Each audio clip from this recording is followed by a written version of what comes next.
Hello, page. Oh, well, shit, this is the normal shit. Sorry. Anything goes here. Hello, listeners, and welcome to episode 87 of Push2Plat. It is good to be back and running regular with you. There are so many wonderful things coming out at the moment. Perhaps you're dabbling in Hitman 3, perhaps even The Medium, which has just dropped, I believe, a few days before. There is plenty of wonderful gaming to be had. Now, today we are going to be talking to an entrapped guest. He doesn't actually realize this is a PlayStation-leaning podcast, but by the time he does, it's going to be too late to escape. It is, of course, a fellow Australian, a high-ranked Xbox player, a 500,000 or change gamer score, even more on the true achievements as we've already discovered in our pre-show episode. I'm talking here of the wonderful Cameron Shadowless Edge. He's a host of the Real Gamerscore Podcast. He is a Hall of Famer on the Gamepass end. And I know you're thinking, well, what is that, CJ? Is that just like playing a little bit of everything for 2 seconds? Is that all that is? But look, I'm sure there's a lot more that goes into it. So we are going to find out about that today. That, of course, makes him a valid member of the Xbox community, something we don't know too much about here on the Sony side. I can't wait to get into all this today, but could you please welcome, and can I welcome as well, Cameron to the show? How are you today, sir? Yeah, good yourself? Yeah, look, I can't complain. Sometimes I trip over the opening, but you know, it's fairly loose today. I can live with that. 100% good. Good. So look, I've got to ask before we start off here, do you play any PlayStation at all? Look, I used to. I did for a brief moment of time have a PS4, only to dive into Final Fantasy 12 Zodiac Age. I did have one. I did have a PS2. So it was pretty much just reliving that kind of stuff. I held on to it for probably a year, but then just there wasn't really anything interesting me per se. Yeah. No, I like that. I like that. Well, look, why don't we start at the beginning, if you like? And can I ask if you're happy to share what's the deal with this name, Shadowless Edge? What's the history behind it? Pretty much. I did have a few tags before the start of the Xbox One generation, which was pretty much the end of 2013. I believe before that I went under Voxel Destiny, which I decided to change because Destiny was coming up as a game, and it was just like, yeah, can't feel like I've just copied a AAA title. Essentially, I just went with Shadowless just because it was just like, oh yeah, that's interesting. But back with the old gamer tags, it was like if somebody else had it, you couldn't claim it. Whereas now it's like you can pretty much claim anything, and it will have like a number sequence after to distinguish you from another person. I'm not sure if it's the same kind of system on PlayStation as well, but that's how the Microsoft side of things runs. So I don't know if I'm misremembering this, but I believe the reason I added Edge to it was I thought it was a very clever moniker to all those gamer tags that have like XXX, whatever, XXX 69, you know? Yes. It's like, all right, cool. Let's just, like, you know, I'm not going to put Shadowless Edgy on there, but let's just have something like that just to play on it. Yeah. And I don't think I've ever told anybody that because it was just such a stupid thought at the time. But I believe that's where it comes from. Otherwise, it would just be Shadowless. And I've debated going back to just one word, but I mean, like, the name's pretty much my identity on the console at this point. So I've left it for the last 7 years. Yeah, that's a good point, actually, because you addressed PlayStation just briefly there, and of course, changing your name has only come about with Sony in the last year or so, year and a half. That wasn't an option for us before. I know it's been an option for some time on the Xbox, and one of the things that you know, a lot of people, I think they thought about as they changed their name and then perhaps afterwards after they had it, is that your whole gaming persona, particularly if you're a high-level achievement or trophy hunter, is tied up in that particular name. So by changing the name, it does it changes, I suppose, a little bit, you know, people know you in the community, you're boosting, you know, avenues, all these sort of things with, you know, the general population. So there's more to it than that. What I'm leading at here is it that common then to change your name on Xbox? I know it's super simple, but do you think you just stick with it? That's what it seems to me? I, yeah, I think it's usually, if you're a more casual gamer, like I fully expect most of the casual gamers that I've dealt with, would happily change their gamer tag to anything they feel the need to. Your more prominent members, We call though, those randoms, but yes, carry on. yeah, randoms, noobs, just the strangers in the Oh, lobby. easy, Um, easy. but I like when I use this word freely, but like the more prominent members in the community, um, whether it be PlayStation or Xbox, I feel like the ones that have more of a a few platinums under their belt or a fair bit of gamer score under their belt, there's just no need to swap off it. Or if there is a need, then it's because they're forcibly being done so because they've broken some form of terms of service Yes. for some reason or another. Yeah, that's an avenue we know well on this side too. Yeah, it's a funny thing. Now, I suppose I want to go before we get into the games and stuff. So, you played a little bit of, PlayStation early on or whatever, but you've obviously gravitated to the Xbox. That is your main system now, Yeah. or whatever else. So what drew you there in the first place? Was there a particular game, or what was it about it? So pretty much in terms of my lifeline of consoles, I think I started with a Nintendo 64, worked my way up to a GameCube, got PlayStation 2, and then after that, I want to say I was playing PS2 for quite a number of years before meeting my friends after I moved from one college to another, and they basically all convinced me to get into to Black Ops, and I'd never played a Call of Duty before, and I was just like, all right, cool. Um, my mate showed me the zombies game type on Black Ops 1, and I was immediately hooked. Went out, got a 360 with my first job, got a few games, but Black Ops was probably the main one.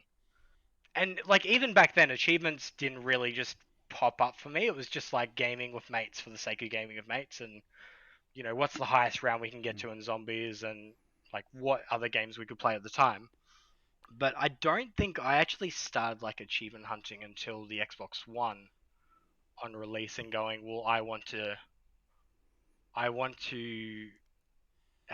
what's the word I'm looking for? I want to create some kind of identity. Like that's when there was people around that time like Stallion, I think in 2014 hit his first million, which Stallion used to be the number one for Gamerscore, just to Mm. fill anybody in that isn't aware. But pretty much prior to Xbox One and 360, all I did was just play Call of Duty, and even then, that was just doing like regional tournaments and stuff like that. So achievements are quite new to me. Pretty much the Xbox One generation onwards. Prominently, I've just admired retro gaming for the most part.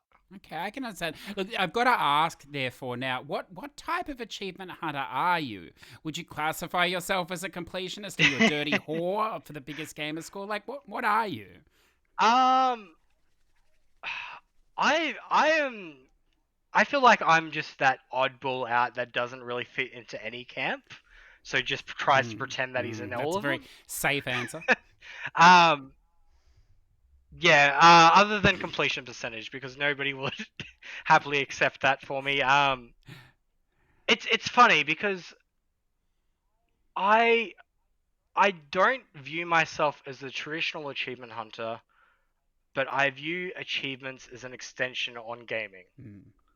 Same as trophies. Like I'd find them as a way to, if a list is done right, whether it be like whatever system, it allows the developer to get the most out of the game, like to get the most rounded experience, if that makes sense. Yeah, that's definitely the proper answer. But then, if I pronounce this wrong, please forgive me here, because I just almost blew my orgasmic load when I realized this sort of thing was going on the Xbox. Of course, I'm talking of Zidalon here. That 1,000 gamer score, that seems like a fair deal to me. But no, 3,000 is where we're at these days. So respecting the game, respecting the developer. It's about the game. These people put a lot of work in. You should finish it. How many of these games do you play, though? I'll be honest. Pretty much me and a mate went with our game sharing capabilities. We'll go halves, yeah. So I will go for the points, but at the end of the day too, I'm not going to just blindly hunt for gamer score all the time. The only reason I really jumped on this was because a lot of the lists were being reverted back because they broke Microsoft's terms of service. Because the problem with Zidalon games is they had a list where, I'll just use Silence for example. It was one of the harder completions. I believe it was in the 3 to 4 hour completion mark. Quite a few more challenging achievements. They got the idea that, all right, how can we, sorry, they didn't get the idea. A certain content creator gave them the idea. I love how you tiptoe around this gentleman's name on your podcast. I mean, everybody in your community knows who it is. We tiptoed, and then we called him out for what he did. Sorry, if I'm allowed to do that, I'll do that here. Of course, we're talking about Cheevo guides here. Cheevo guides decided that, hey, it might be a good idea to get the ears of these developers and just tell them maybe they're not doing marketing right. Maybe they need to make their lists so incredibly easy. I could put my controller in front of my 1-year-old daughter and easily have this gamer score after a 5-minute session. The problem with this is I have no problem with easy games. There is no issue with easy games because unlike some other gamers, I can appreciate the fact that somebody can play a Ratalaka, can develop a Ratalaka game, and I can still have a, somewhat of a fun time, even though it doesn't require the effort of a AAA studio, for example. Some games, though, just remind me of the old Flash games I played on PC, and that's fine. It's still a 5-10 minute escape, and I can still enjoy it. The problem I have with it is if you are communicating with a developer to change their lists after they already have an established list, and pretty much in turn pissing off a lot of the community that has already completed that list, that's where it's hey, there was a line if you quite clearly just jumped over and pissed on it. Yeah, it's a really interesting thing because I only started, I dabbled in Xbox for a while, but I only really started playing maybe 2 or 3 months ago. So, I wasn't familiar with this company because up until last week, they hadn't ported anything to the PlayStation that I'm aware of. I think the Aborigines, I think that's theirs, that arrived on us, last week or whatever, but only 1 platinum. I'm hoping there'll be 3 platinums in that one game in the next week or so, but only 1 at this stage or whatever. Fantastic game too, if you haven't played it, all 15 minutes of it. And but one of the things that shocked me the most is obviously we're very used to Ratalika, and on the PlayStation side, we're very used to regional stacks. So you can be playing this game, with the Vita, potentially 8 times or even more. But of course, you're buying each individual version of this game. And the other thing with the Ratalika is that, as you said, they are porting it. There was original developer or whatever else. So that's that. That's one thing. You like it or you don't. It doesn't matter. It exists. But on the Xbox side, as you say, because I don't think PlayStation gamers really realize this, and I wonder if we're going to get this. I know many will be keen if we do. They're adding more gamer score without adding any more game, and they're not charging you any more for it either. So you just play the game, and it's a couple of them you just play a little bit more of the game. Some of them you play 1 level or something, as you say. It's not a lot, and it's such a weird concept. There's a lot of problems in you listen to the right trophy hunter whinge. There's a lot of problems on our side, but there's nothing to this level yet. And the Cheevo guides, whatever you think, he's very upfront about it, what they're doing. But, and I'm sure it is pissing a lot of people off, as you say, but it must be working or they wouldn't be continuing to do it. So it's an interesting thing.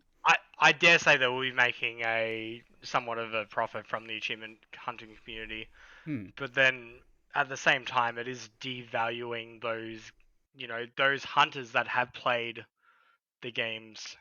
Like it's just like theoretical situation. If I put 200 hours into a completion and then had a publisher go to a developer, change this list to be a sub 1 hour completion, even though the true achievement difference might have been 10,000 on that game, it's going to drop like nothing.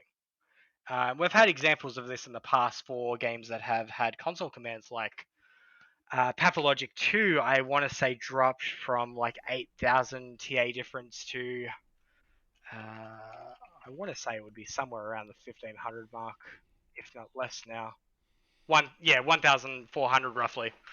So I feel really sorry for those gamers that are putting in these massive lengths of times to hunt down like true achievement difference, and then especially for competitions during the year that run on true achievements, and then just getting this massive negative to them out of nowhere.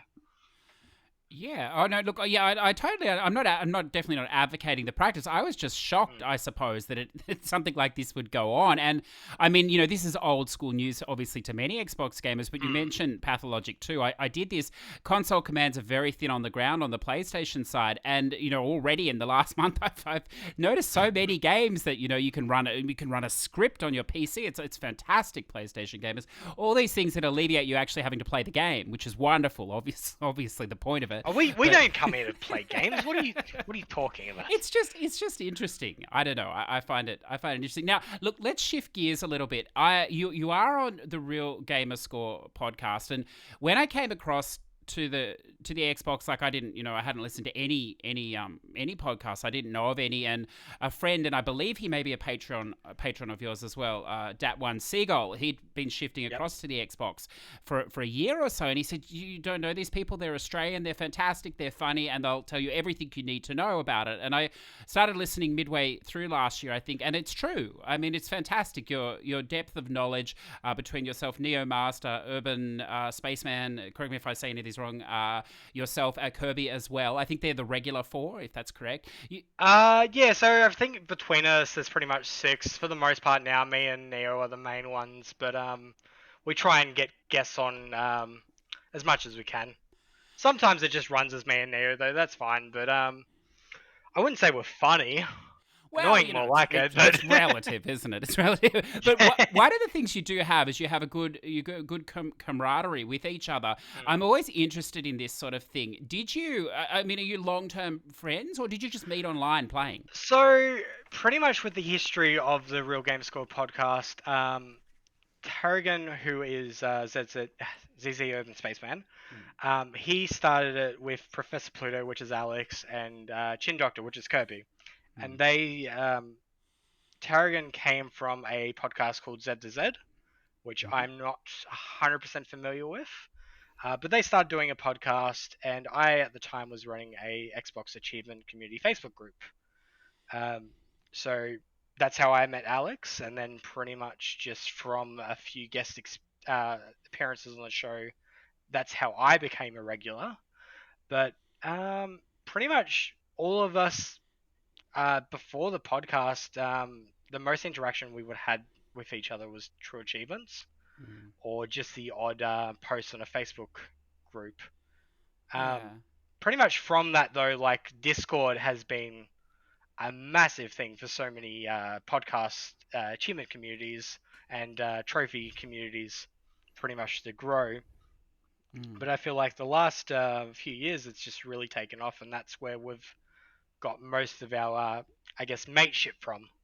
Yeah, I like that. And as I said, it's a very, if you're not familiar with it, listeners, it's a very pure Xbox podcast. But I mean, a lot of the games are crossovers anyway between the two systems. So there's a lot of relevance from week to week. And I mean, you're not only playing the new stuff either. You've always, got stuff in circulation. When you started this, I see it was only a few years ago. As you said, you're a somewhat achievement hunter or whatever, dabbling there in your spare time by the sound of it.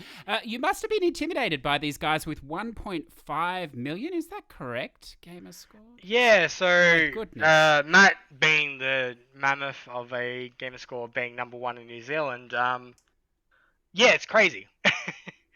But I feel like the identity of our podcast as well, like we have a bit of every gamer in our lineup.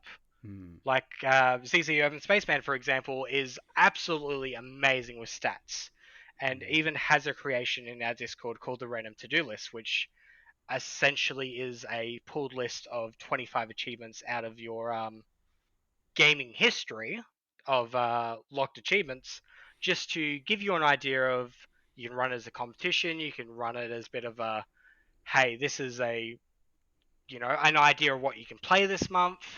Um, Neomaster just being the absolute madman he is with the massive gamer score. Me being more of the I want to sample everything and be more of a family orientated gamer. Like it's crazy. It is crazy, and it was even more surprising to me that he was from New Zealand because to be honest, I didn't even realize they had any entertainment outside of the sheep there. So I found that amazing, and then to also see they had an Xbox event there. Who would have thought they had electricity? But it's wonderful, and they're 1.5 million. So look, it's a terrifying prospect because the other reality is without all those stacks, of course. I think I was working it out loosely, and that would be well over 2 million in PlayStation points. So quite sizable. It's very impressive. So, look, we've established your credentials. You know games and everything else. Where we're preambling towards listeners today is a talk about the Forza series. It's one of the series it is the series that I love on Xbox, and I've never had the opportunity to talk to somebody who's 100%ed basically all of the Forza Horizon games and dabbled in the mainstream games as well. So we will get to that. But before we do, I want to talk about this Hall of Fame. We had a couple of months ago, we had Macaron. He was inducted because he's made some videos. I was told, but he didn't put in the hours here that you've put in. Over was a 2-week period. Was that correct? 3-week period, but yeah, close. So, how many games did you play in that period? Or roughly? All right. So how just to give a brief I guess idea of the whole thing. So at the start of the competition, I was discussing in our staff Discord with ZC Urban Spaceman about like what's the best way to go about this, and we found out there was a list of every Gamepass game that had hit the service. So essentially, from that, we found out that I had played just under 200 of the games that had been in Game Pass, and that they, in the definition of the game competition, said that any game that had been played in Game Pass prior to this would count as part of the count as part of your tally, pretty much. So I started off just under 200. I can't remember what the exact number is, but it was pretty close. Over the 3-week period, I got to 597, I believe it was. So about just over 400 games in the space of 3 weeks. Now, when you say play them, this is one thing I wasn't sure about. Do you have to play them to get an achievement, or is it just sort of loading them up and playing them for a few minutes? Like, how did the system work? There was no clear definition on it, saying like you needed to pop one achievement or you needed to play this for like 5-10 minutes. But my perception of it was I'm going to be safe, rather safe than sorry, and I'm going to pop the first achievement that comes in, uninstall, and then move on to the next game. So essentially, most of the time was installing games. I think over the space of it, I installed 6 terabytes of data, which is just crazy because I grew up on a farm too, where you're like even now, my parents on a small farm in regional Victoria, they're capped at 50 gig for the month. Yeah. And every time it's just an argument of just like, I need the Wi-Fi password. Come on, you can't hold me up. But and then I'm just telling them, just like, yeah, 6 terabyte in 3 weeks. That sounds about right. That's just me. Australian internet. The third world country internet. Absolutely. Yes, yes. I'm told slightly worse than Kazakhstan at the moment. But, improving every day. But that's phenomenal. So roughly, and I mean, how many sort of hours were you playing a day then? Because I know it sounds like, listeners, you just whack in the game, but you get an achievement within the first second or whatever. But that's definitely not the case with a lot of games. So Yeah. how much So time were you putting in? over the this is a hard thing too Mm, because um pretty much just to give an understanding of the reasoning of why I did this too at the same time was I was in a period where COVID had hit and I had not been able to see my daughter in like 6 months. I mm, needed a really big distraction to keep myself from getting down in the dumps, and this mm, was the perfect thing. So I believe daily I was probably spending at least 4 hours on a weeknight, and then mm, probably 8 hours on a weekend. It's a big commitment or a big But then distraction. saying that at the same time, like I am one of those kind of gamers too. That if I, to me, family is the absolute most important thing to me. But if Mm. I don't have my daughter around me at the time, like I will be just gaming. That's my second best hobby. Yeah, yeah, no. Look. That you're not out of place here. I mean, this is a Mm. hardcore gaming niche podcast. We got, they fully understand or whatever. It. One of the things that interests me though, when you play that many games in that shorter period of time, because a lot of people that I talk to, whatever, they're like, "Oh, CJ, it's easy. You play the game for 5 minutes and you move on, or whatever." But people like Neo Master, I imagine, they don't understand that it's very easy to play one game through to completion. It's much harder to balance 400 games at once, Mm. I think. Now, would you agree with that? Is that a fair statement? Definitely, especially if you have games that like there is a large part of Game Pass where there aren't guides for. There is you going in with the blinders on, trying to figure out what's the quickest way to get this done so I can move on to the next title so I can secure my place. So there's a few of them, for example, where Momodora, I believe it's called Momodora, was one that is a platformer and one of the hardest games I've ever come across. Um, I tried for quite a while on that, I think like 2 hours to try and just get at least one thing popped. At the end of the day, I just had to move on. Mm. And then some games you just need to go, well, you need to know where the limit is, especially in a competition like that. If you're trying to get a number on a leaderboard, you want to do it in the most time effective way possible. Yeah, of course, of course. So, out of that sheer number of games you played, are there many that you just didn't cover, or do you know? Are there many that you just didn't get to? There was a few that pretty much they were more on the more like expensive side of things. Mm. So to pretty much win, I went back and I purchased like lowest to highest in order, and then I just had to cut it off after I'd spent a few hundred. Like the thing is, I will play these games. It's just how much of them I actually play. Yeah, yeah. Well, look, I'm going to pull you up here. I hope this doesn't embarrass you. Looking at your purchases for the year, I'm sure it doesn't. It was more than a few hundred, wasn't it, that you spent? Yes.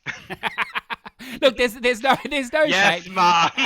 there's no there's no shame here, because once you take the value, and we'll talk briefly about the prizes as well, because they're substantial prizes, aren't they? I mean, a Mm. console, the hoodie, the trophy. That's all correct, yeah. Yeah, so pretty much the Xbox Hall of Fame winners got a hoodie, a trophy, 12 months of Game Pass Ultimate, which I think works out to be like 150 Australian or somewhere around that, and then an Xbox Series X. Yeah. So by the time you take in the scalper's fee in Australia here, because you can't get these things, it's probably about an even break for you in what you spend, would you say? I see. I got lucky with it. That first day of trying to pre-order, I managed to finally get one at 5 o'clock, and I got one at like on launch day, which was Oh, really weird. that's Because fantastic. everybody else was having issues. I just don't know if I just managed to luck out. Mm, mm, mm, mm. Whereas then I feel like PlayStation 5, it was a different story. Well, they only made like 2 consoles, so it's been a challenge for everyone, I'm told. And one and 2 of them were digital, yeah, which nobody wanted. Well, the wonderful thing is they didn't even know what they made, apparently, because they were putting all different things in the boxes. But that's a story for another day, I'm sure. But yeah, so you spend all this money or whatever, you play all these games, and that's a ton of games there. Now I don't know how well you can just throw stuff off, because I know a lot of our listeners, perhaps myself at times, we sometimes feel the noose around our necks with all these games that we perhaps want to go back and finish. Are you now in that position? Are there some of these 500-ish games that you intend to go back or want to go back to? Or Yes, so I pretty much over the last few days, I've been making a list of what I want to work on over the year, and I pretty much honestly just posted it right before. So there's quite a few things that I've picked up on Game Pass that I want to go back to. I made myself a blog post of 7 different categories to play through 2021 and to, I guess, justify some areas of myself as a gamer. Like, I'm, in my community, at least prominently known as the racer. So going back and completing that Forza Horizon series, I've gone back today to pretty much go through most of 1, seeing that 2, 3, and 4 are done. But that's pretty much how my next year is going to be, like, just completing as much of this as I have. At the end of the day, if a game has a discontinued or something like that, to me it's not the end of the world.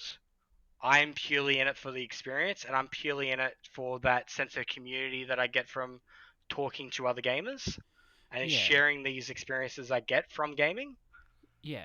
But some, I can fully appreciate the ones that are in there just to get the 100%, just to be on the top of the leaderboard. But I love the social aspect of gaming most of all. Yeah. Yeah, and look, I know I've taken a few pot shots at you. Of course, feel free to return the favor. But one of the things I was most looking forward to speaking to you today is that, and I don't jest aside, having a look and doing a bit of backgrounding on you. Our gaming seems very similar in the way that we play. I mean, we played almost the same number of games this year across our systems, and with a similar-ish completion rate perhaps across them. So I had that feeling about you because, of course, a lot of gamers that come on, they are completionists by nature.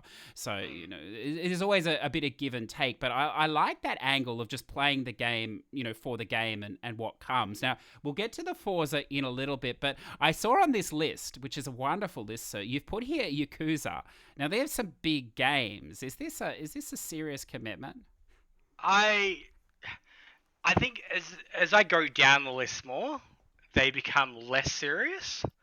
So this is why I put it like halfway in between. I put it at number 4 out of the 7 that I've done, just to like, I really want to get some done this year. Like, I love the look of Like a Dragon.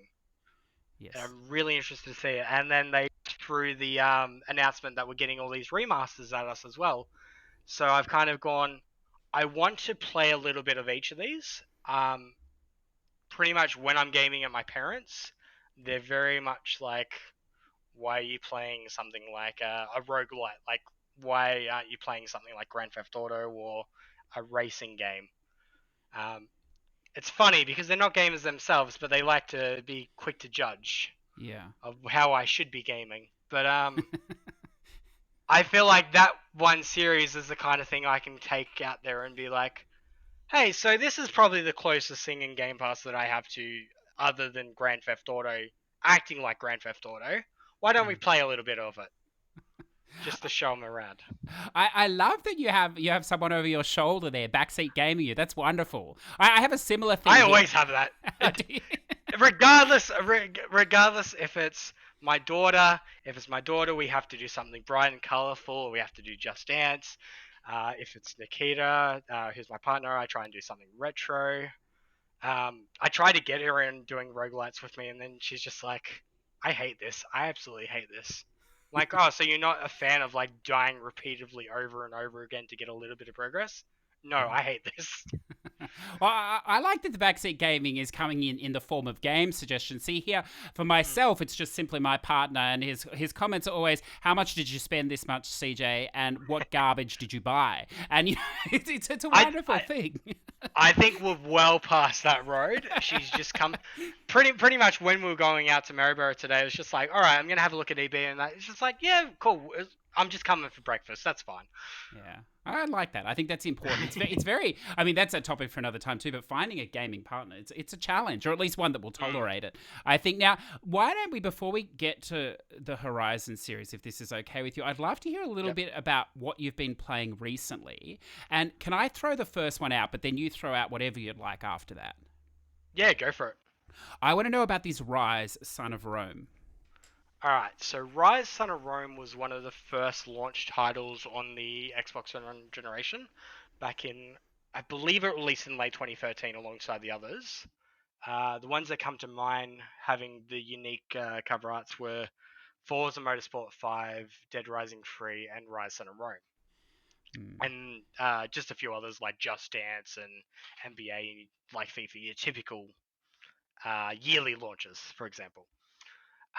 Rise Son of Rome is a very interesting one because I wanted to study archaeology when I was a kid, before quickly realizing it is a pretty much a field that I cannot really get into.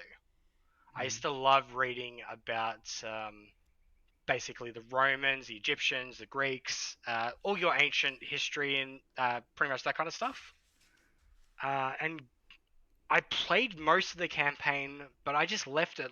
I'm not one for going back and doing collectibles. I'm not one for needlessly grinding in multiplayer.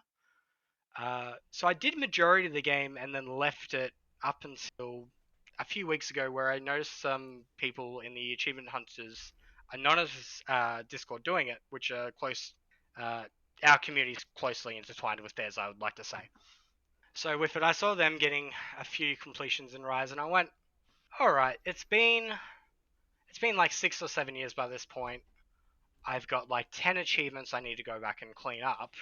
There's a glitch to get the multiplayer going. Why not I go back and give this another whirl? And there was just some moments in it which just like it's one of those games that I just go back and I go like, wow, this is fantastic storytelling to me. Um, it's like the movement and all that. Now that I've matured as a gamer, I played quite a bit over the time when back on the Xbox One. I started that generation just playing with Call of Duty and just the odd game here and there, whereas now I've got 1,200 games that I've dived under my belt.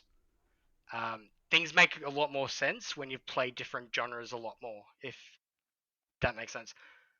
Which I've always found interesting. Like when you're just starting off achievement hunting, things can become like a lot more daunting.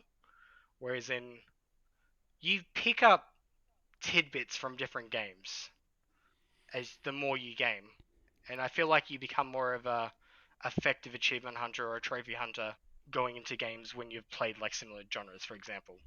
But Rise Son of Rome, beautiful story. Basically, you're I'm just trying to think of the word for it. Like, basically, you're a Roman general. There's a lot of gladiator stuff, a lot of like ancient history tied in with it. Get, I'm horrible at explaining games. I'm a game player, not a game sayer. I'm gonna ask you just something about this game, Yep. because obviously, sort of my backstory is that I didn't really start gaming until 2014, so I didn't play any of these things we classify as retro systems now. I dabbled a little in the PS3, but not really until, I suppose we can't call it current gen anymore, previous gen, Yep. if you like, the Xbox PS4 or whatever else. Now, just being on that side, I was told quite often 2 games came up that I should get an Xbox and I should play. One of them was Lost Odyssey, and the other one was this Rise Son of Rome. Now, is that a fair statement? Is this something I should be looking at? I feel there's a lot more Xbox games that would be higher up on my list, but as a launch title, I feel like the Xbox One didn't really have the greatest launch, but this was a strong contender. I would probably rate it like a 7, 8 out of 10. It wouldn't be the top of my list, but it is an enjoyable experience nonetheless. Okay. Okay, I like that. I like that. I like the point you made because, of course, the more games you play, and it's a funny transition, I think, for achievement and trophy hunters are that everyone starts off maybe hardcore or builds into the hardcore as you go, and then there does seem to be this deviation between the people that are just in it for the gamer score or for the trophies or whatever, and they're using their guides and they're interacting as much as they need to or as little as they need to, Mm.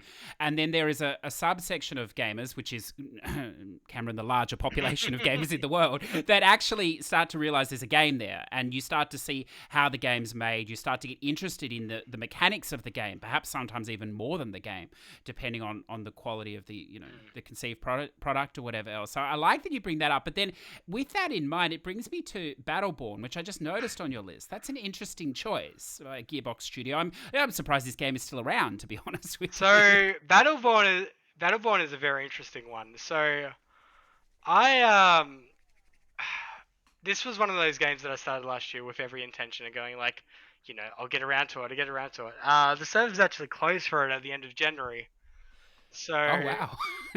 saying that, going back to my point before, I'm not one of the gamers to worry about a incomplete list. Like at the end of the day, there is a good game here, but same thing with PlayStation. Like sometimes a list will break a game. Hmm. It will take you out of the game. For example, like this is a really good game that has a grindy list for the sake of having grindy lists. Like some of these characters just require multiple hours going through doing ridiculous tasks to unlock a 10G achievement of basically the equivalent of bronze trophy. And it's Hmm. like at the end of the day, am I enjoying myself? Probably not. Should I move on to something else? Probably. So I went through last night and did all the DLC missions to help my friend Kiku123 pretty much finish up his completion. At the end of the day, I got to play majority of the story. I got to do the DLC.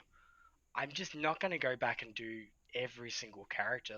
There's like 25 of them that require multiple hours. Um, but hats off to him. Like he managed to get the game done in like 4 full days of playing non-stop. Yeah, So, that's impressive. which is crazy. It's so funny to see this game because I don't know when you first started this. You say you're coming back to it, but I remember when this game launched and it launched at full price. And it was even a Yeah. console bundle, and I may have bought it full price at that time or whatever. And you think I would learn my lesson from these soon to be free to play games, but thanks Rocket Arena and EA, I still haven't. And so, but I did play the story missions as well. But I remember that, and I don't know if it was the same on the Xbox, but the PlayStation list was notoriously glitchy as well. The trackers, it's a tough completion. See, I haven't heard any issues with the trackers, but it was just to me this was the game that launched alongside Blizzard's Overwatch. So it didn't really stand much of a chance. That's Competition going. that's very true. Now you throw something out for me. I see there's a ton of Ziddle on here, but it is what it is.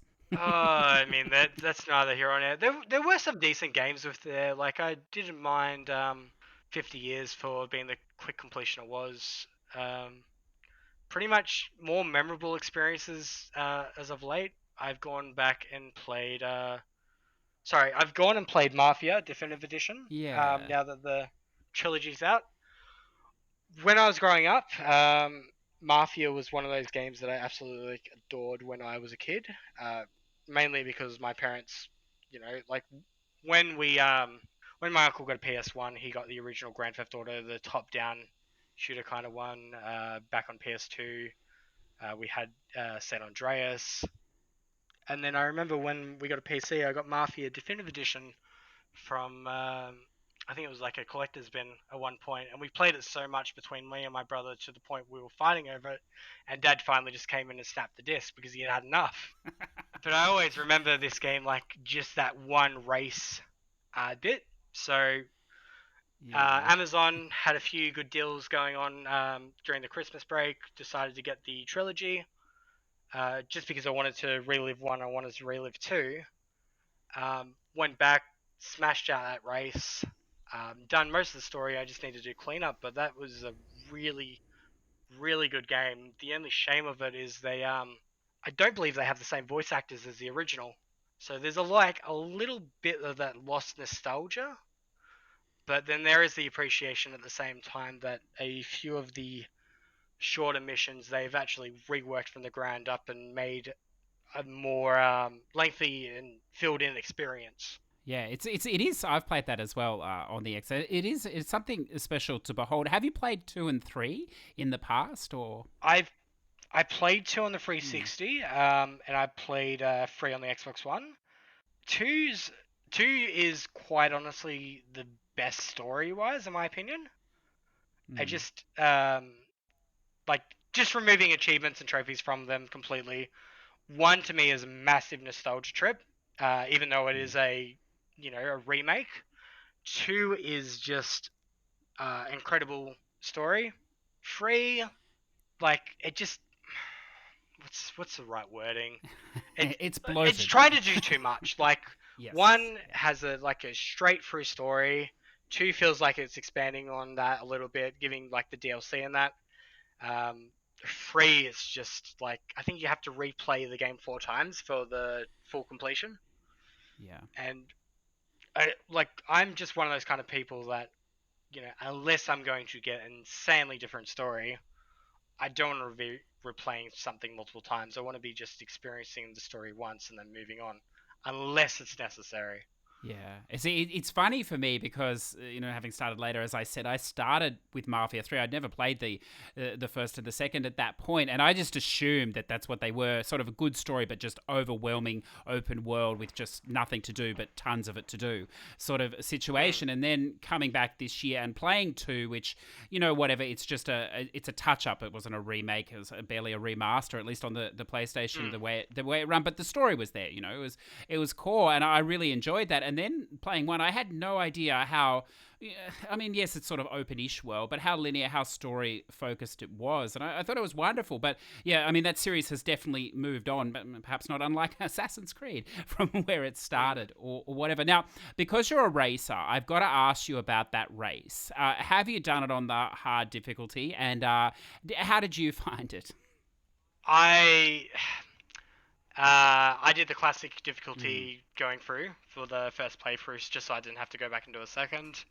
Um, it probably was one of the most challenging races I've done in any racing game, but at the same time, like it's not a racing game, so mm. I feel like I can give myself a little bit of credit there. It's just one of those things that on that classic difficulty is just so easy to spin out, Yes. and I did spend a few hours on it, but I did get it eventually. Um, then I feel like for the most of the game, like everything else is pretty cakewalk. Mm, mm. Just use your cover, lean out, kill a few enemies, use your cover, so forth. Yeah, yeah. No, I was interested in your opinion of that. So look, I think that's a perfect point for us to segue into Forza if you're okay with that Yep. at this point. Now, I want to ask you, I'm always interested. When I started gaming, I had no interest in racing game at all, and then I fell in with a highly skilled but degenerate group of racing people that were hardcore sim racers, So they followed the path that then went on to things like Assetto Corsa, the dirt rallies, Yep. fucking dirt rally, my god, and a few other things that I, being an unskilled gamer, which I'm very open about, I tried to follow, and it was a challenge. So it was a it was a real challenge, and I gravitated towards the arcade style, predominantly because I just didn't like messing with all the settings with the car. I didn't Mm. like having all that, but I noticed that you seem to be more of an arcade racer as well. What do you like about the arcade racer over the sim, and is that a fair statement for you? Yeah, I would tend to agree. I feel like with specifically the Forza Horizon series, it's just like you pick something that looks nice to you, or you make a really nice paint job. Um, you don't need to do all that simulation kind of stuff, but you can if you want to. The option's still there. Um, that stuff's never really interests me. Like to me, it's enough to say, I'm driving a Ferrari, or I'm driving a Lego, um, a Lego version of any different kind of car. But just so many. such a good little fun drop in, grab something that looks nice, and just play to your heart's content.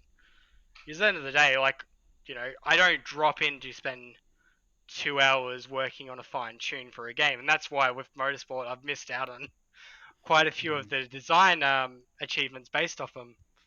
But Forza Horizon's just it has some kind of spark to me, Yeah, and yeah. I like that.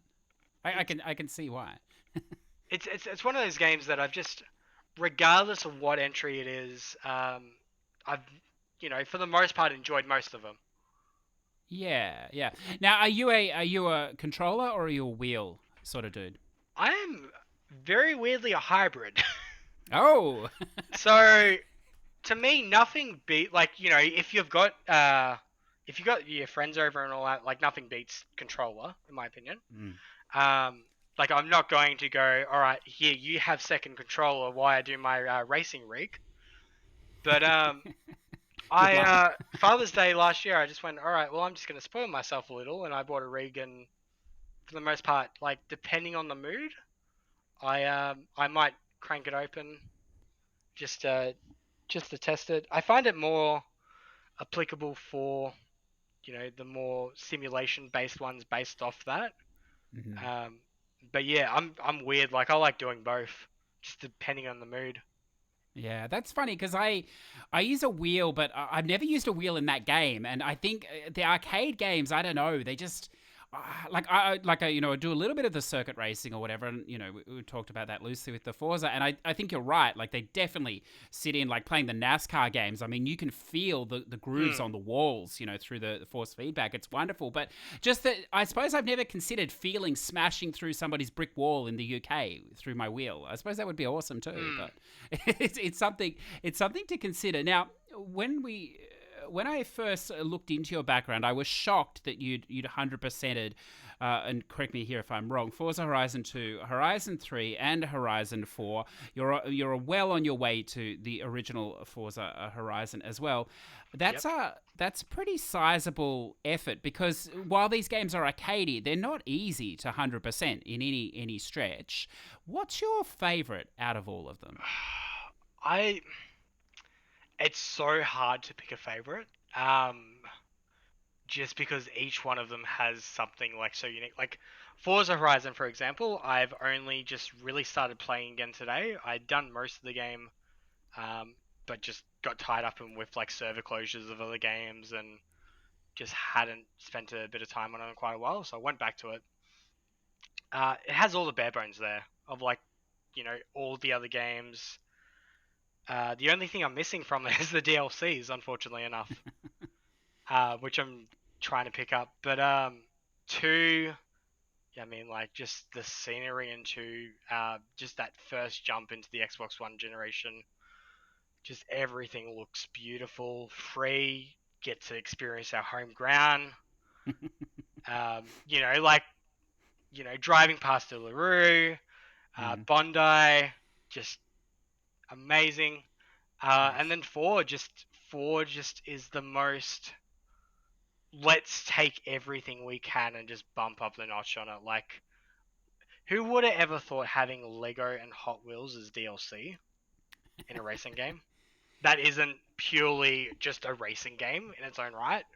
Yeah, yeah. Um, Forza Horizon 4 having the seasons, just everything just looking absolutely beautiful. And now with the newer consoles, picking between a car takes like 1 second. It's just like this slap, like this, click of your fingers kind of fast. Yes. Yeah, I think it was you. Oh, it was someone. I think it was you made the comment that it's now quicker to fast travel to the start of the event thing than it is to redrive it or the speed trap or whatever else. And I was like, Yeah, wow, like it's is just that true? crazy. It is. It is. Yeah. Look, let's go back because the only one I haven't played was the original Forza. I was surprised you're playing this. Is it online like the others, and therefore the servers are still up? Then is that the So case? Or it's still got servers up, but it's in a stage of what's called like end of life. So I think mm, it's pretty much their partnership with whoever was doing the DLC at that time. they were doing rally cars. I can't remember what brand it was exactly, but they delist them after like a 5-year brand deal. And I want to say they closed the servers. Sorry, they delisted the DLC back in 2015, but I'm not 100% sure on that. Even though the game released in 2012. Yeah. But it's the same thing with Forza Horizon 3 went down in, I want to say, September last year. 2 years prior to that, it was Forza Horizon 2 as well. But servers and that is still running beautifully for all these games. No discontinued achievements in any of them unless you don't have the required content for number 1, which just makes it partially discontinued. Okay, But, that's what I was driving at. Okay, I wondered if you could still do that. Okay. Yeah, like saying that at the same time though, trying to find people with this game still is a nightmare. Yes.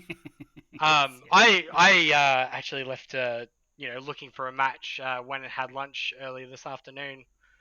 Came back like half an hour and I was in a match with somebody. I'm like, all right, don't know how long this has been going for. It's kind of just auto racing for me, so it's still getting me my achievements, but I was surprised to say the least. I used to always think back in the day where I still cared to boost to try and get a few extra trophies before you just surface treatment them. Now, back in the day when you were playing these old games or whatever else, that nobody would play now or whatever, and you'd be waiting or whatever, and you'd have your second console. I don't know if you're that if you're that far gone yet or not, or third console. And do we want to talk about that? Well, I have no shame of that. I have in this current moment in time, I have a gaming PC, 2 Series X's, a Series S, an Xbox One Elite, and 2 Xbox 360 Slims. Oh, and a Switch. Yeah, it really makes you wonder why you only have 500,000 gamer score, to be honest. But yeah, it is what family commitments. That's right. But look, no, I don't think there's any shame in that at all, because I'll always self boost if I can over having to deal with another human on that system, because you never know what you're going to get. But one of the things, and I love that you're doing it legit there, because one of the things that I did love is you're self boosting this whole game, and then there would be somebody there, and just that feeling of like, oh shit, mate, I'm really sorry. You've probably been here for 5 years waiting for a match, and I'm going to disconnect you because you're just going to waste my time. And it's a brutal reality, I suppose, in these things. Now, I wanted to ask you. Now, I never got to play this. I believe it has been delisted, so it's not really possible to play it anymore unless you know someone, I suppose. But it's that Forza spin-off game. Was it Forza Horizon 2 Fast and the Furious? Is this right? Yes. So Forza Horizon 2 Fast and the Furious was done as a tie-in for I can't remember which iteration it was. It would have been back in like 2014, 2015. Like, I honestly don't really watch the Fast and Furious films. I just never have gotten around to it. But like, tie-in game, made it free, gave people pretty much like, I would treat this as DLC to Forza Horizon 2 in a way. Like a 1K demo version of the game that I could just, experience in a way of like what a Forza Horizon is to play. And they are remarkable in a way of like, I can't convince many of the hardcore achievement hunters to play a Forza Horizon game because it's such a time sink for them, and they just go racing. That's not my style, to put it lightly. But that one game, it's just like 1 to 2 hours. It's the perfect bite size to say, well, this is one of the absolute phenomenal Xbox games out there. This is what I play. Okay, I always wondered about that, what that was, and because recently, I don't know if you had the luxury of playing this game yet. It's a wonderful game. The Fast and the Furious Crossroads, of course, they're released from last year. A true marvel of the racing genre, I think you could say. I picked up quite a few on the top 10 lists, whether I say they're the best or the worst of last year. Yes. But I have it still wrapped up, sitting here right beside me, ready to test out when I have the patience for it. It's a wonderful game that's not, it's not sort of, defined or refined with modern graphics or whatever. It's a purist game. And one of the beautiful things about it, of course, you have QTE in the story events, which you need in every racer, of course. Oh, Lots exactly. of QTE events in mid-car. And of course, a multiplayer system. And this is very important when you release your game at $100 or whatever, fully licensed. A multiplayer game that needs 18 people to start, which is a wonderful thing with no AI. So it was a well thought out product. But look, some of those Vin Diesel moves are fantastic. So it's a worth play. I can't believe the trailer they showed off of this game. Like, Yeah. I just expected. But I think when I do eventually get around to it, I might actually put all the Fast and Furious films on alongside it, just to Yeah. have something to watch. That's right. And as CD Projekt Red have come out and said, well, look, if they can release that, we can release this. And that's what we have seen off the back of that, which is wonderful coming into this year. Now, what about this other Forza Street? This is the current free-to-play mobile game. Is that correct? Yes. This is a regret. Oh, really? Yeah. Like, I mean, it's one of those things that you take a train or a tram or anything like that, public transport to work. You've read the news on your phone for the day. You need something to do. Candy Crush just isn't holding up to it anymore. So you decide to just waste money on this play to pay win garbage. Oh, okay. It falls into that category. It's one of those. So I'm trying to think what it was originally called. But they basically bought them out and just said, all right, we're going to rebrand this as Forza. And yeah, I mean, like, look, get your xCloud, play your Forza Horizon 4 base game through that, not this. Yeah. Okay, that's fair enough. But yeah, I had a feeling it might have been. I didn't realize it was a microtransaction buyer beware situation. Now, Yep. let's if I can here, because of course one of the wonderful things about having people that have completed things when I haven't is I can start to get some tips for myself. Purely selfish, I know. I want to dive a little bit into Forza Horizon 4, and I want to ask you about this Eliminator mode.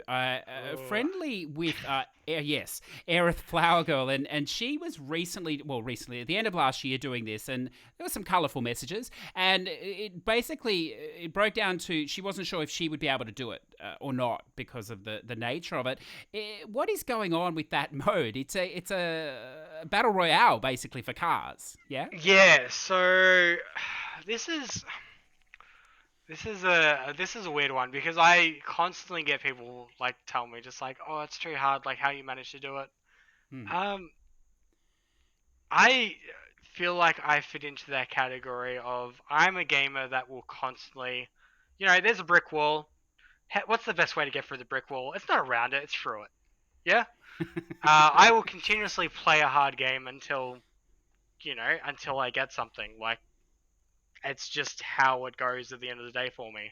So people will tell me that the Eliminator is way too hard. I just say to them, well, maybe you haven't figured out the best thing that works for you yet.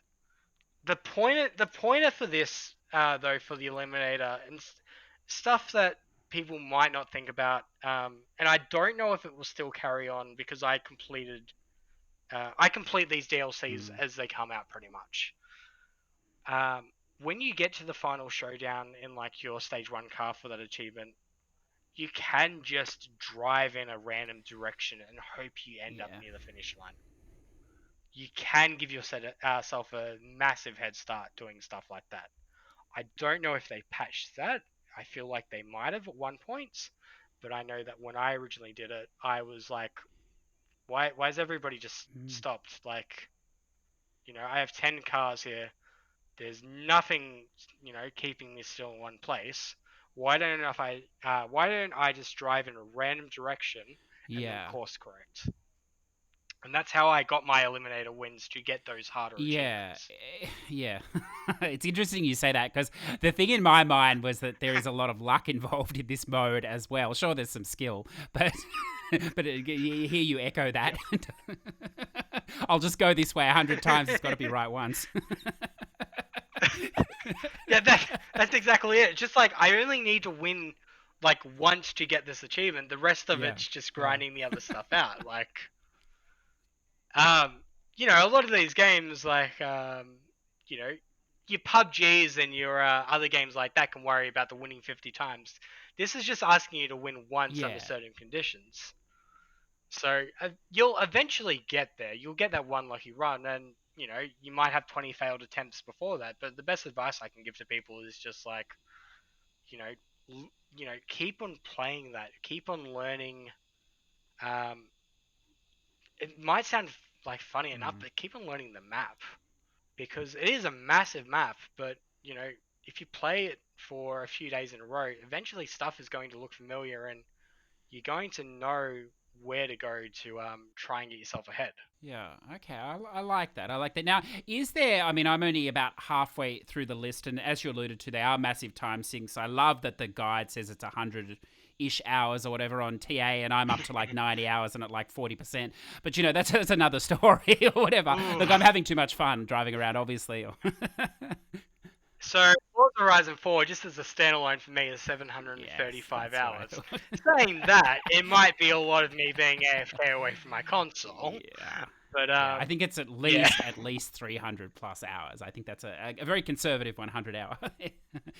Yeah, with the full completion, I would dare say something around that if you're grinding everything out. Yeah, and now just before we're coming to the end, but I have to ask you. We brought it up briefly. Obviously, Playground Games. What makes their races and this series so wonderful for me, and it's something that just hasn't happened yet on the Sony side. We don't have anything like this, and I don't understand why, and it doesn't look like it's going to improve in the near future either. No one's making in this style, but they're not afraid to have these zany expansions. You talked about the Hot Wheels, but also about the Lego one. And when I started playing that, I thought it's fantastic. Now I don't know if you prefer the island there, the Fortune Island, or the Lego, or the much the same for you or whatever. I don't say I don't care for the Fortune Island or the Blizzard Mountain DLC packs. I kind of feel like they're just extra content at the end of the day. But like the Hot Wheels, the Hot Wheels one, just feels to me like so. What's the word for it? Like it brings forth that sense of nostalgia.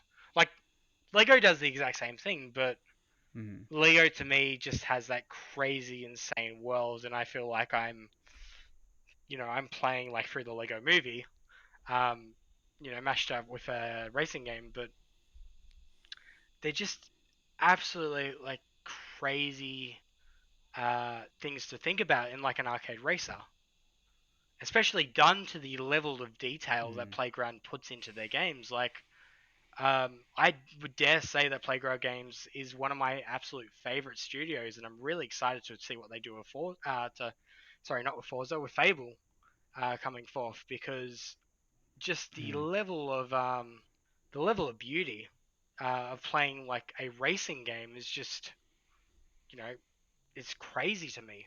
It's a really funny thing because I've been thinking about it a lot, and it's funny you touched on motorsports briefly, but I don't think that's the perfect sim by any stretch. And the problem is that the really good sims at the moment, like I said, of course, while they're simulation, they're very deep or whatever. They graphically they're not great at all or whatever else, and even the No. gameplay, it's just more and more of the same as opposed to I know skill comes into it, but it's really just about who can sit there the longest. And this is an issue that WRC. I'm not sure if you play the rally games. They've had a similar problem in that they're becoming more sim, which is wonderful. Graphically, they look beautiful or whatever else, but it's just doing the same thing. The difficulty is just in sitting there. It's not actually in small challenges. And I know you can play on hard or whatever else, but the base game itself, it's dumbing down or whatever, I suppose. And this is not an Yeah. issue, of course, on the arcade side or whatever. But none of them are just inventing like Playground Games is, and none of them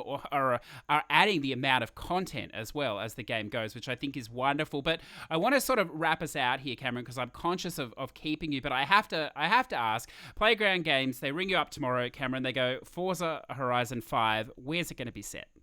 I've just I've just been thinking about this so much, and I think based off the rumors we heard, I don't want to. I don't know if it was the start of last year or it was the year before, but there was comments about like a Tokyo Drift kind of thing. Um, I mean, like Or where I'm all or for it. where would you like to see it set?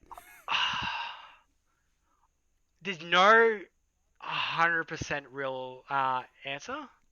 Like I just to give you a few ideas, like think of like an African safari Forza. Mm-hmm. To me, that would be crazy. Mm-hmm. Um, Mm-hmm.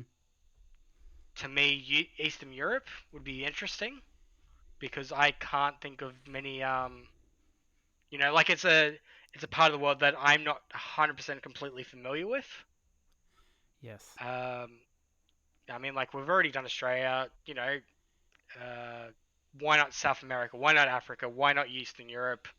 Something like that. That's really interesting, really weird. Yes. Uh, Yeah, I, but it's I think that would be amazing. at I this. think a cross with the Dakar Rally or Mm, something would be phenomenal because someone has to save that series and help them out. And I think that would be amazing. same time though, I'm just like to me, a Forza game has to have the right amount of balances. Sorry, a Forza Horizon game has to have the right amount of balance as well. Like Australia, we've got like the outback, we've got the beach, we've got like the jungle kind of environment. It needs to have that right mixture. And some of the countries, Mm, I'm just not seeing that right like hybrid mix without it being a kind of clone copy. So it'll be interesting to see what they do. I want to say Tokyo, like Japan, would be the safe bet, but I mean, mm. like South Africa, African Safari, Forza Horizon, that would be mind-boggling to me. But Playground Games could make something like that look absolutely Yes, amazing. yeah, it's exciting. It's exciting to see. Now, to finish this up here, I'm going to throw three games at you that you've played to varying degrees or whatever. Just want you to give me a yes, no, or run screaming. Hot Shots Racing. Hot Shots Racing. That one was Game Pass. Yes, for like a small little arcade racer. A little bit of a grind at the end, but yeah, pretty good. Okay, good. The Grand Tour, the game. Absolutely phenomenal. One of my favorite games of that year. Has the right mix of a television show and a game, like just a bare bones kind of game at the same time. But just how they do it, like playing along with the episode, is really good. So yeah, amazing. One of my most highly rated games of that year. Just to follow up on that, did you use two controllers, and do you think it was a little excessive to have 50 and 25 of the pickups there? I used two controllers. I didn't see it as an excessive, but I played week to week. Okay. So pretty much, if you played alongside the game, you would have that update uh, every week. I believe it was like a Friday or a Thursday, Yeah. with another 5 achievements or so, and it took like 1 to 2 hours. Okay. I like that. And the last Bite one, sizes. yeah, yeah. And the last one from left field, the recent release, Fuser. Fuser, Fuser is really interesting. I used to play a lot of Guitar Hero back in the Mm, day. Uh, it is insane the amount of creativity that some people can put into games like this. yeah. Yeah. Like, and then it's just like, all right, I really like that. How do I put that on my phone so I can listen to it on a car trip? Just because you want to be DJing on your car trips, why not? Great game. Um, without having to go out and run out and spend hundreds on peripherals. Yes. Yeah. I want to ask you one other thing about that game. I've played a little as well. I'm often asked about that game. It comes up quite a lot. Does it have longevity for you, do you think? Will you keep coming back to it? Or is it sort of an experience? It was amazing for that week and then that's it? I think myself personally as a gamer, I don't think it will have longevity for me, but you know, for somebody that wants to, for example, like become a DJ, this is going to be like their best friend. This is going to Yeah. be something that, they will go out and get the season pass, they'll get all the content, and they'll love it to bits. Um, I imagine in this day and age we have just as many people that want to become DJs as back 10 years ago wanted to become rock stars. Yeah. So I believe there is definitely a market there for it, but I think just I've passed that teenage age where I could, spend every single day on a game like this. Yeah, I like that. I think that's very true for that game, for perhaps for a lot of us. So look, I want to thank you so much for joining me tonight, Cameron. I've had a wonderful time. It's been fascinating to hear about Forza. It's about time after almost 3 years to have someone on this thing that actually has played the game as well, so we can gush about it, which we did do. But look, if this is this part of the show, if you'd like to spruik yourself, and of course the wonderful Real Gamer podcast, where can we hear you? Where can the people see you? So yeah, like I said before, my game tag is Shadowless Edge, space in between those two words, of course. You can find me most commonly in the Real Gamerscore Podcast Discord channel, which is discord.io/Real Gamerscore. You can find me managing the Twitter for the same account, Real Gamerscore Podcast. You can find me running the Xbox Achievement Community Facebook group. Nearly close to 300 members. Quick shout out to those guys as well. And then you can just find me pretty much just, on my console, gaming every single game known to existence until I die. And jumping into your wonderful little community and just asking really, really simple questions that I have absolutely no idea about. That's right, listeners. If you manage to set your clocks to about 10 or 11 p.m. after he's had a few drinks, he may accidentally post in the Push2Plat Discord as a mistake for the Real Gamerscore one. But look, it's been a wonderful experience. I've enjoyed it a lot. So if you are sticking around in the future, I hope you will one day come back again and speak with us. Thank you so much for tonight. Cheers. Thank you.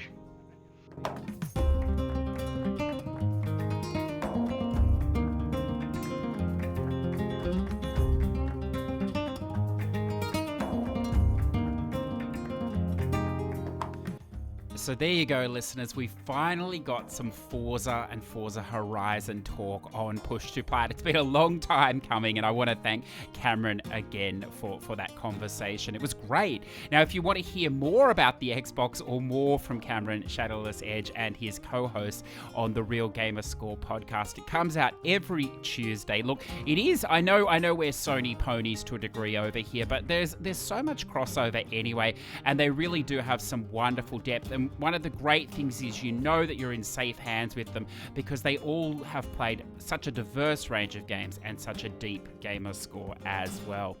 So look, moving on, I have 3 gems of the week for you this week. I've got quite a few big things in sort of various stages, but I don't want to throw any of that on you today. I want to throw 3 things that I've completed in the last week or dabbled in as well. And look, I've really enjoyed them. Perhaps some flow under the radar a little bit, but let's see if we can correct that now by throwing some love and light on them. And the first one is Iris.Fall. It's available for the PS4, Xbox, Switch, and it came out on the 8th of January of this year, but it has been on the PC since 2018, developed by Next Studio.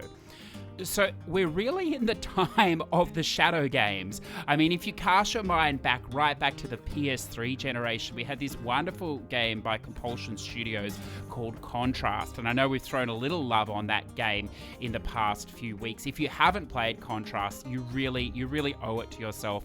Not only does Compulsion Games have just such a wonderful, quirky art style, but the way they incorporated this original game, if you like, with gameplay and then shadows or light and shadow puzzles, has really set up maybe a bit of a delayed genre in what we're seeing now. We saw Projection First Light towards the end of last year, Shady Part of Me, and now this Iris.Fall. So at its basis, Iris.Fall is a puzzler. It's a puzzler moving between the light or the real world and the shadow projection world, if you like. And you transverse these two worlds effortlessly through the books that are placed. You sort of step into a book and then step out of a book. This game definitely has an Alice in Wonderland feel, which is really intensified through the minimalistic art style and colouring. Most of the game is literally just black and white, but it is still high production. There's a point in this game where there's a picture book, and just the detail they've managed to get in the contrast of the colour here, it's really wonderful. You can tell a lot of effort and work has been put into this game. It has a real Alice in Wonderland falling down the rabbit hole feel to it. Now, the story, it is pretty dark and it's beautifully accompanied with a wonderful soundtrack, so keep the sound up if you play this. You're looking at maybe, I don't know, an hour or 2 hours with a guide, maybe 4 hours without a guide, depending on how you find the puzzles. Nothing is too tricky and most of it can be solved through trial and error. There was one or two that I'm not exactly sure how I solved, but you sort of will pick it up as you go. Now, if the platinum is important to you, or the 1000G here, there are puzzles in each chapter that need to be done perfectly on the first time. It's probably unlikely you're going to get that without a guide, but replaying the chapter, of course, is going to be very quick from the chapter select menu at the end. Yes, we seem to have an abundance of these games, and it does come in at around 20 or so Australian dollars. But for that price, I think it's really worth a look. And if you've had enough of these for the moment after a shady part of me, then put it on the wish list for a price drop, because I think it's something you'll have probably a wonderful afternoon sort of game. Next up, now this is an older release. I suppose it released in pre-release and then it finally released in full on the 14th of February 2020 for the PS4 only. This is, of course, Dreams by Media Molecule. So I did pre-order this game, or whatever they called it, early access, the year before when it came out. And at that stage, it was really just a proof of concept, and they were adding content all the time. And they'd invited people in to start, creating these early adopters, if you like. Now, this is a paid game, and the whole time I was playing it, I was like, this would have been such a wonderful thing if Sony could have somehow incorporated this as a free, an application, I suppose, more than a game, into the PS5, or even, shock horror to the PS4 that still exists, out there for the rest of us that don't have the 5. And by that, I mean, it's not a game, although there's thousands of games within it. In a way, it's almost the adult Roblox, I suppose, if you just want to play. But it's so much more than that, because the creating tools and the crafting tools in this game application, or game creator, I suppose we could call it, is really second to none, at least on the console system. You're not going to find anything like this without going over to the PC. One of the wonderful things, of course, is the collaboration you can have with other people. And I mean, it verges on the fringe of stealing, I suppose, where you can almost clone elements of their world and then put it into your own and then release it, either just for yourself or someone else. So I'd mucked around with all these elements before. And I know that, if you're a gamer, you're not interested in spending hours and hours creating and crafting something. So, I'd never looked at that side of it. And I thought, well, it's about time I played this Art's Dream, which is the story mode, if you like, that Media Molecule put in, and it's free if you have the game. Everything is free once you've paid that initial entry fee. And look, it's a really interesting experience. It takes about an hour and a half to 2 hours or so. They bill it as like a feature film in length, and it does definitely feel like that. Now, it is also a proof of concept to show what the software can actually do. And one of the things that I thought while I was playing it is that, if you thought anyone could be a game dev, then you sort of get an appreciation after you've spent a few hours playing other people's things. And there's some amazing things in there. And then a few hours, playing this Art's Dream, because obviously they know the tools inside out, but there's that little bit extra, a little bit of spark in there. So Art's Dream, it does play like a walking sim, if you like, but it has elements of everything. It's got a little bit of platforming there. It's got some visual novel elements there. It's got sort of a cutscene movie elements, if you like. It's got side-scrolling shooter, vertical shoot 'em up, all these sort of things in there as well. And as I said, it does have an overarching story where you're collecting these prize bubbles, if you like, that then will unlock extra things within, the creations that you choose to make later on. And yes, I know that probably, I think, is the hardest trophy of collecting all those or whatever, but some wonderful guides and video guides out there. And of course, if that's a concern, you can enter all these things individually, almost like a chapter select. And each of these little levels run from anywhere from, a minute or so to 3 or 4 minutes. None of them are massively long. One of the things I appreciated was that there's no point where you're going to get stuck on, if you like, no fail safe. You can always make progress in this. It does go through a weird little spike towards the end in difficulty, but I think that's more the controls or whatever else. And, as I said, nothing difficult. So you really do go on a journey. if you're going to play this mode, and you can save, you can come back and drop out, I would encourage you to play it in one sitting.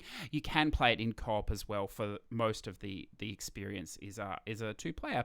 It's a really interesting thing. Whether I'm going to spend more time on the creation side or not, I'm not sure, because I do find the tools, it's still a little bit clunky. I think there's no way around that. I think also for the Platinum, I experimented with doing some of the master classes and some of the things, and while the guide is adequate or whatever, there's a lot of gaps in that I think you will figure out the more time you put into it.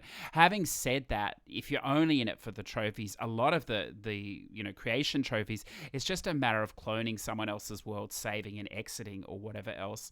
I do understand there is a big trophy there for reaching level 30, and I believe people have found hotkey solutions and macro scripts they run or whatever else. But if it's a game that you're going to drop in and out of over the next generation or something, perhaps you'll naturally get there anyway. I know I've talked about it for a long time, and I know it probably interests very few of the audience, but if you're in a position that you don't mind to have that sort of experience, I suppose, to see behind the curtain of games, and it's a really fascinating product, and it's a lot more depth, I suppose, for myself than I thought would initially be there. My next one and last gem of the week, if you like, is Life of Fly. This is only available for the Xbox, releasing on the 14th of January by the publisher EPI XR Games.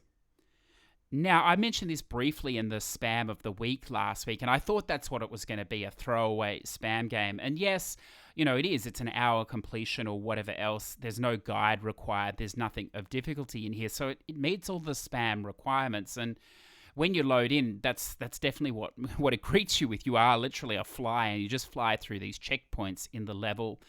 There's no way to get lost. If you do get lost, you can just crash into anything, and it auto respawns you at the last checkpoint.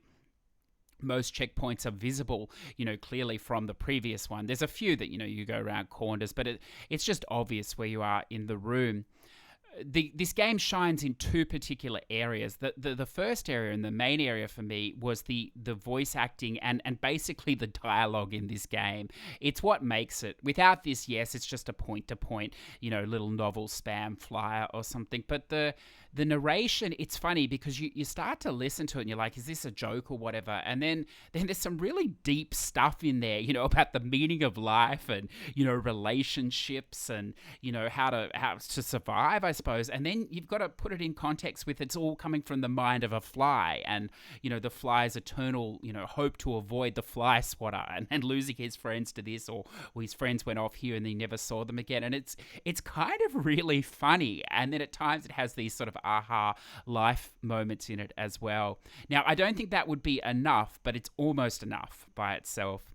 It's also one of these games, similar to the Suicide of Rachel Foster, that built a really nice levels over the 12 short stories. Some are better graphically than others, but they're sort of built out more than they needed to be, which I have a lot of respect for. There's one where you're flying through a child's bedroom, and there's just so much attention to detail in the playthings, in the desk, in the furniture, that, it's not required. You don't necessarily interact with it, but it just builds out the world. There's also one, a Christmas one there with a similar thing. So, look, yeah, it's only going to take you an hour. Sure, you could play this with no volume. It's not required, but that would be missing the point of it. It's a very chill little game, and I do hope that we see it at some point over on the PlayStation. So that's my 3 picks for this week: Iris.Fall, Dreams by Media Molecule, and Life of Fly. So we've come to that time, the time's on the board. Let's jump in, spam of the week. And we start with Space Break, EU and NA. Yes, it's another brick breaker, sushi breaker, donut breaker. Look, I don't know, it's basically all the same idea. Yeah, it's kind of fun though, isn't it? This is the one that is slightly longer. So as opposed to the 10-minute plat, you're looking at about 20 minutes here of gameplay. Yes, you don't have to play it all. Yes, you only need to play the first handful of characters. But look, if you like these sort of games, it's a fun 20-minute diversion. Balance a lot is the Ratalaika offering for this week. So far we have the EU and the NA stack. Look, you only need to play one level, 2 if you need that extra star or so. Look, it's pinned as a bicycle rider style game, I suppose. Yeah, the balance is a little iffy, but there's checkpoints everywhere. You're going to get this down to 10 to 12 minutes on your second go. Look, by the time you hit your fourth, you'll probably be at 5. It's a fun diversion, and actually it's kind of a beautiful art style as well. And yes, if you want to play it, the whole game is there. The Last Dead End, EU and NA drops. Now this has dropped for a little while, but they finally fixed the glitch trophy, I believe, in the collections or whatever. I haven't played this myself yet. It's a walking sim, I think, with some stealth elements, maybe a little bit of survival, horror-ish elements as well there for around a 2 to 3 hour plat. Vera Blank Ghost in the Castle. It's the sequel to the Vera Blank Full Moon. It's a VN with, I suppose, some map elements, if you like. Interestingly, originally released in 2010, but finally coming to us. Yes, you can plat this one at around 10 to 15 minutes, I'm told. Look, maybe 15 to 20. And if you are familiar with the first one, you don't have to play the mini games this time. Project Starship X drops with a East Asia soft price tag. Oh my goodness, sirs. Life of Fly, we talked about it today. Yes, you can do it in an hour, but keep that sound up. Butterfly, another Zidalon game dropping only for 1000 G this week, but look, come back next week for more. I understand it's a 10-minute game without a guide either. And my last pick for this week on the Xbox is 50 Years. It's a mini strategy game in a Civilization style. Another Zidalon game. It has 3000 gamer score. You've probably played it if you're a hardcore on the box. But if this is your first time poking into the box, then perhaps this is the one to load up. As I said, 3000 gamer score. It'll take you around 2 to 3 playthroughs, I believe. There are only 50 turns, if you like. It's basically a wealth strategy style game where you just divide up the money that you're earning through your peasants each turn into different categories of soldier or beasts, if you like, and then every few levels or years you fight off. It's very simple to get through. It doesn't really need a guide. Everything will come pretty naturally if you just focus on the 3 levels of upgrades. But if you need a guide, there are out there. Probably only watch the first couple of minutes or so and you'll get the gist of it. It's a fun diversion and easy gamer score to be had. And that is the Week in Spam.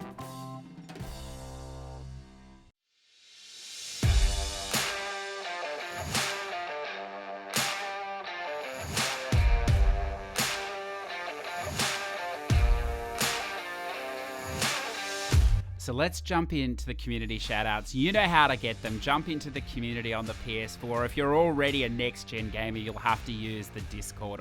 Otherwise, you are shit out of luck, I'm told. We start this week with I'm Styling on Your Bro, number 240, Bus Simulator. It was delightful braving the hustle and bustle of a thriving city as a bus driver.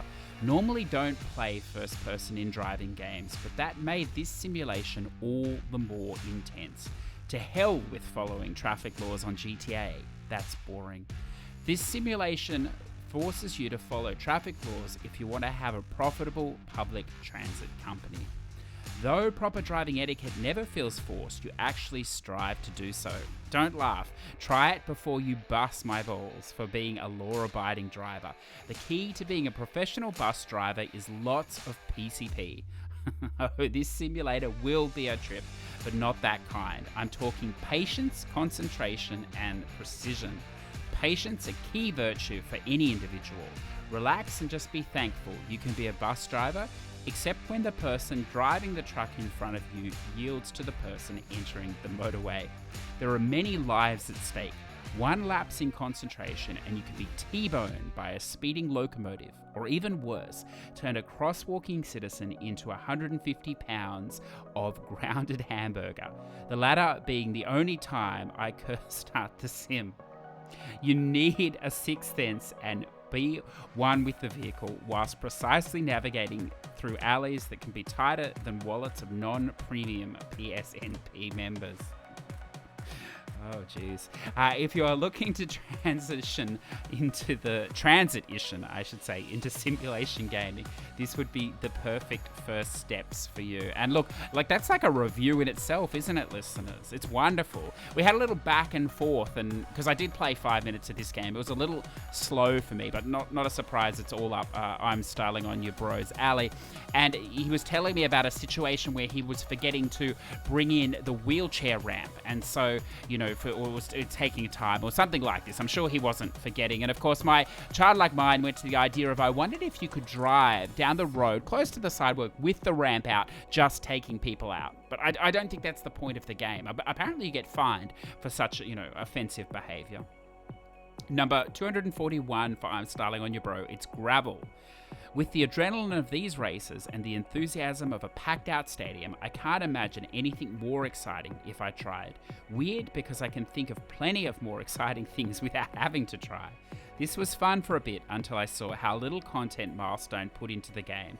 This was the equivalent of Taylor Swift's Beautiful Eyes EP, having all 6 songs copy-pasted 5 times and calling it a full-length studio album. I also loathed the 2 smash-up events on a point-to-point track. They were annoying as fuck to see whilst bouncing all over the road like a spider monkey on crack.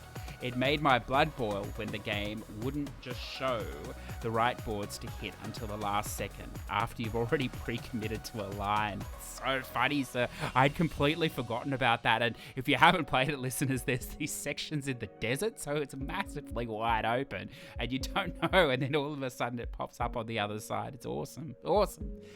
The grind was also so unnecessary just to unlock all the ugly levers. The AI was pathetic on very hard. They were about as hard as half-melted scoop of vanilla soft ice cream. All in all, it could have been 100% fun, but some shite events and a grind that took as long as the entire campaign ended up making me want to slash my tires. I mean, wrists. It's a funny game because I know that it did ship with the season pass. I mean, it shipped a while ago now, so all the content's out. And at the time I originally started it, that wasn't there. So I know what you're saying. There wasn't enough content to get through to the level 100. I think you got to like 60 or maybe 70, I don't know. And there was quite a bit of racing, a substantial number of hours to get there. And I know since then they've actually put on a whole lot more, DLC packs. And I suppose doing those packs maybe is not the quickest time frame to getting the plat or the 1000G, but I suppose there's some variation there if you don't mind a longer journey. And I wonder, I doubt anyone's done this that would listen to this show, the non-optimal path, but I wonder if doing that DLC may have alleviated that extra 30 levels you needed, giving you some new content. Who knows? His last one for today, number 242, Drunken Fist. It's a classic, sir, a classic. I was beaming with excitement at the prospect of drinking the remainder of my bottle of gin and playing this game hammered. It would make 2 of you, or 3 if you include me. The liquid courage ended up having me get my ass whipped in the streets repeatedly. Of course this was a shock, as this is an 87% platinum. Luckily, the next day, when playing sober, I was the one kicking ass. I pounded these jocks, punks, and hipsters into oblivion. Nothing was more satisfying than rocking a piss on the sidewalk, aggroing an enemy into it, and seeing them slip and fall flat on their backs. This is my favorite fighting game of all time. I just love how you went from hate to love there in the the space of a couple of lines. So, but it's a spam game for sure, listeners. But it's hilarious. It's a hilarious sort of game. One of those games with the effed up controls just for fun. But you bring up an interesting point about being slightly inebriated when you play, because been playing a lot of Valhalla or whatever, which we definitely won't get into, but there's a drinking game there, and of course you're sober because the game goes forever. Can't sustain a buzz for 100 hours. You can try, I suppose, but try to do that mini game, because there's a few moments where it comes up in the story. If you are slightly cut, it's kind of a challenging game to know how quickly to push the left or right. So maybe they should add more of these immersion states. Could you imagine playing that original Watch Dogs mini game, drinking game drunk? That probably would have been easier. I don't know. Dino Raw, number 1407. That's 1407 memoranda. an adorable PC game that takes about 45 minutes to plat. Trophy guide and text walkthrough available on dex.exe as soon as it releases, the 22nd of January. So it will be released now. I picked this one up, Dino, so I'm interested in trying it. I went with the Iris Fall instead this week, but perhaps next week. Best Trophy Hunter Ever CSO, number 583, NCIS, it's another classic. Detective Butters is on the case. It's definitely got that feel, doesn't it? Number 585, The Darkness 2, Hello Darkness, my old friend. Number 586, Hannah Montana. It's wonderful.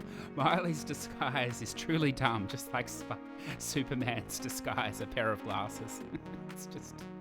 I mean, out of that whole experience, it's wonderful. That's what you took out of it, but it's great, isn't it? Mr. Tam, number 107, Spirit of the North. Cute fox game complete. I liked it a lot. Fun puzzles. Some of the collectibles were a bit tricky, and I was missing a few even after 2 runs through the game, so needed to find a guide for the last 5 or 6. It's a really beautiful game, and I know that it's had a porting, is that the word, to PS5. It's got a new trophy stack as well, and I can only imagine how glorious it would look on that system. Boston George, number 198. Getting close to that 200, George. Number 198. I wonder what Star Ocean game you have left for 200. I guess we'll see in a couple of years.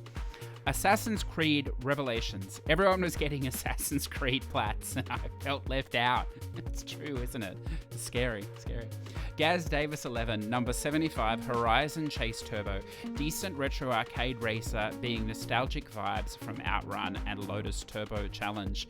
It was a PS Plus game, I think, from maybe last year, maybe the year before, or whatever. It's a good game. It's got some length to it though, Gaz, with those challenges. Once you even clear the maps, there's a lot of game in there. But yeah, I agree with you. Zootjay, number 59, The Binding of Isaac Rebirth. After more than 250 hours, it is finally done. Isaac Platinum plus 100%. That's a mammoth effort, sir. Congratulations. Wonderful. James Hamblin, number 350, a milestone, 350. Congratulations, sir. Shadows of Mordor. I really enjoyed this game. Combat and the Battlefield promotion system was great. He then follows it up like a true trophy hunter. Now, you got to get away from those milestones as quickly as you can and on to the next milestone, because that's what it's all about. Just these 350, 400, 450. Don't worry about all the crap in the middle, just the big ones. Number 3, look, I'm only joking, sir. Number 351, the wonderfully named Chickens on the Road. Number 352, Snakeboat. Probably did those as the system was shutting down, because it takes about that long, I believe. And the last one for us today is 3 Spooky 5U, Forma.8. Shit game, shit time. But at least it's 1 down on the event. Cheated out of first place on slowest time. Podium finish still impressive though. 3 years, 1 month. Well done, sir. Now, I know a couple came in at the last moment, but look, I'm going to hold those to next week. So if you didn't get in this week, check back next week. So there you have it, listeners, and we're 2 episodes deep into the year. I don't think we should be patting ourselves on the back just yet. I hope the Platinum Haul is going wonderfully well. I hope the Achievo score is rising, of course. It's a big week if you're on the Xbox side. We finally see the first solely next-gen game, The Median, dropping for free on Gamepass. Of course, it's always a big week on PlayStation with so much wonderful spam mixed in with, well, I don't think there's any exclusives at the moment, is there? Look, I don't know. There must be something there to play for sure. Have a wonderful week, and a special thank you to those people that have reached out in the last week, be it new listeners or recommended, from somebody else. I commiserate on that. It's been lovely to hear your kind words. I'm glad that you're, at least for a time, finding some enjoyment in this show, and I look forward to speaking to you more in the future. Have a wonderful week, all. I'll see you next week.